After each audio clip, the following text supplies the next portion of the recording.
الحمدللہ الحمدللہ لم يزل ولا يزال حيا قيوما عالما سميعا بصيرا الذي ارسل رسوله الى الناس كافة بشيرا ونذيرا داعيا الى الله باذنه وسراجا منيرا اما بعد فاعوذ باللہ من الشیطان الرجیم بسم اللہ الرحمن الرحیم.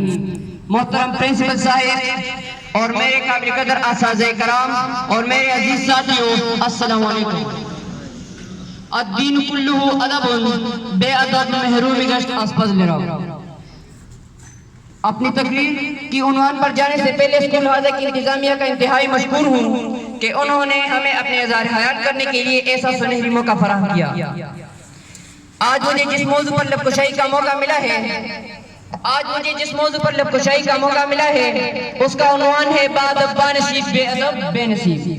جناب صدر، بظاہر تو یہ ایک پرانا مقولہ ہے، لیکن اصل میں ایک تلخ حقیقت ہے جس سے چشم پوشی ممکن نہیں.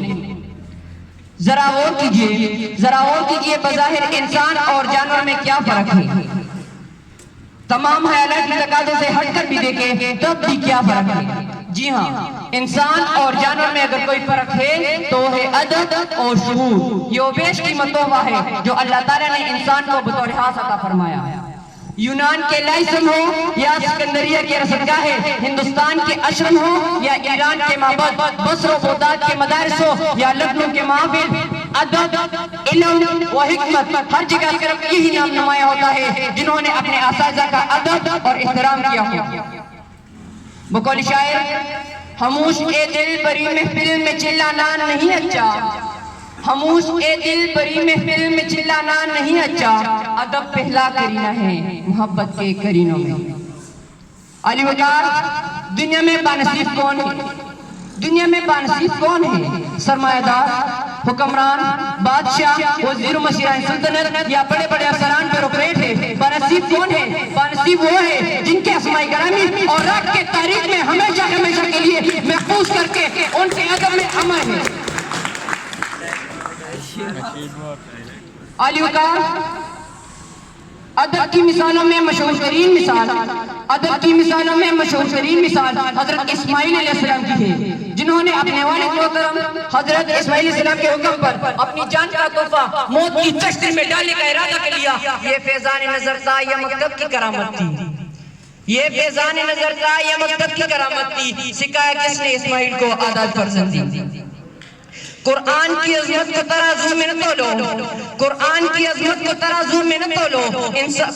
تو ہر دور میں انمول رہا ہے. علی وقار، ہاں اس میں کوئی شبہ نہیں کہ بھوک اور مخلصی نفیس قصوں کی قاتل ہے. اگر کوئی قوم دنیا میں عزت پانا چاہتی ہے تو پہلے وہ اپنے لیے بانصیب افراد ڈھونڈ کر لائے. اگر بانصیب لوگ چاہیے تو با ادب لوگ لاؤ. اگر با ادب لوگ چاہیے تو پہلے اپنے قوم سے غربت اور مخلصی کو دور کرو. ساحر لدھیانوی نے کیا ہو کہا ہے؟ مفلسی حس لطافت کو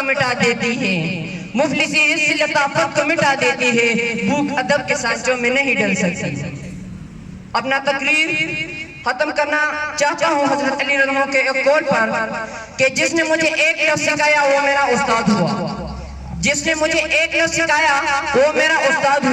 یہ ہے وہ مقام اور اس سے ملتا سچا نصیب، سچی دولت جو کبھی حقیق نہ ہوئی ہو. والسلام.